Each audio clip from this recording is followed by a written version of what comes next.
சிம்ம ராசிக்காரர்களுக்கு நிச்சயமாக சற்று சாதகமாகவும் சாதகமற்ற சூழலும் இருக்கிறது என்பதுதான் யதார்த்தமான உண்மை. ஏனென்றால் சிம்ம ராசிக்காரர்களை பொறுத்தவரைக்கும் மிகவும் சாதகமற்ற அமைப்பில் இருக்கக்கூடிய ஒரு கிரகமாக சனி பகவான் முழுமையாக வலம் வரப் போகிறார். அஷ்டம சனியின் ஆதிக்கம் அதிகமாக இருக்கும் ஒரு ஆண்டாக சிம்ம ராசிக்காரர்களுக்கு இந்த ஆண்டு முழுவதும் அமைய போகிறது என்பதுதான் யதார்த்தமான உண்மை. ராசியின் அதிபதியான சூரியனின் பார்வையில் பகை கிரகமாக இருப்பதால் கெட்டவன் கெட்டிடில் கிட்டிடும் ராஜயோகம் என்று சொல்லக்கூடிய வகையில் சில வாய்ப்புகள் கிடைத்தாலும் கூட யதார்த்தமான உண்மை, நீதி தவறாத, நடுநிலை தவறாத, நியாயஸ்தராக செயல்படக்கூடிய சனி பகவான் அஷ்டமத்தில் இருப்பதால் கூடுதல் கவனமும் விழிப்புணர்வும் நிச்சயமாக தேவை. சனியின் அமைப்பால் உத்தியோகம், தொழில் ரீதியாக எடுத்தோம் கவிழ்த்தோம் என்று எந்த முடிவுகளையும் மேற்கொள்ளக்கூடாது. கூடுதல் கவனத்துடனும் விழிப்புணர்வுடனும் சிம்மராசிக்காரர்கள் செயல்படுவது உங்களுடைய வாழ்வில் ஏற்படக்கூடிய சிரமத்தை நிச்சயமாக விளக்கும். அதே போன்று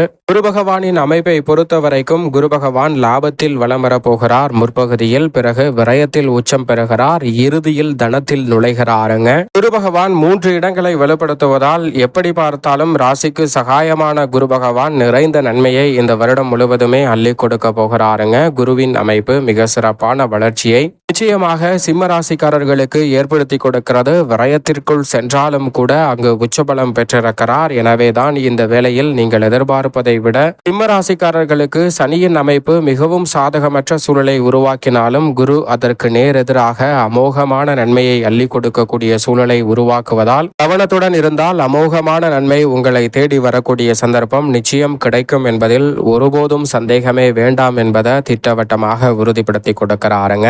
அதே வேளையில் சப்தமத்தில் இருக்கக்கூடிய ராகு இந்த வருடத்தின் இறுதியில் யோகத்தில் நுழைகிறார். ஜென்மத்தை விட்டு கேதுவும் இறுதியில் விலகுகிறார். எனவே நிழல் கிரகமான ராகு மற்றும் கேதுவின் அமைப்பால் சிம்மராசிக்காரர்களுக்கு சிரமம் விலகி நன்மை நிறைவாக கிடைக்கும் ஒரு ஆண்டாக அமைய போகிறது. ராசியின் அதிபதியான சூரியன், செவ்வாய், சுக்கிரன், புதன் உள்ளிட்ட மற்ற கிரகநிலைகளின் அமைப்பும் சந்திரனின் அமைப்பையும் பார்க்கும் போது 12 இடங்களிலுமே மாறி மாறி வலம் வருவதால் நன்மை தீமை கலந்த ஒரு அமைப்பு உண்டு. பெரும்பாலும் நல்ல வெற்றி வாய்ப்புகள் கிடைப்பதற்கான சந்தர்ப்பம் சிம்மராசிக்காரர்களுக்கு பெருவாரியான கிரகநிலைகள் உருவாக்குகின்றன. சனி ஒருவர் மட்டும்தான் முழுமையாக சாதகமற்ற அமைப்பில் இருக்கிறார். எனவே நிச்சயமாக சிம்மராசிக்காரர்கள் வாரத்தில் சனிக்கிழமை விரதம் இருந்து அருகாமையில் உள்ள சனி பகவான் அல்லது ஆஞ்சநேயர் சன்னதி சென்று மாதத்தில் ஒரு சனிக்கிழமையாவது விரதம் இருந்து வழிபாட்டை மேற்கொள்ளுங்கள். அதோடு மட்டுமல்லாது மதியம் 2:30 மணிக்குள் நிச்சயமாக தவறாது சனிக்கிழமையில் மற்றவரின் பசியை தீர்க்கக்கூடிய வகையில் ஏதேனும் சிறு அன்னதான உதவியாவது செய்யுங்கள். நிச்சயமாக சிம்மராசிக்காரர்களுடைய வாழ்வில் அனைத்து குறைகளும் தகர்த்தெறியப்பட்டு மிக சிறப்பான வளர்ச்சியும் முன்னேற்றமும் மோகமாக தேடி வருவதற்கான சந்தர்ப்பம் உங்களுக்கு கிடைக்கும் என்பதில் சந்தேகமே இல்லை.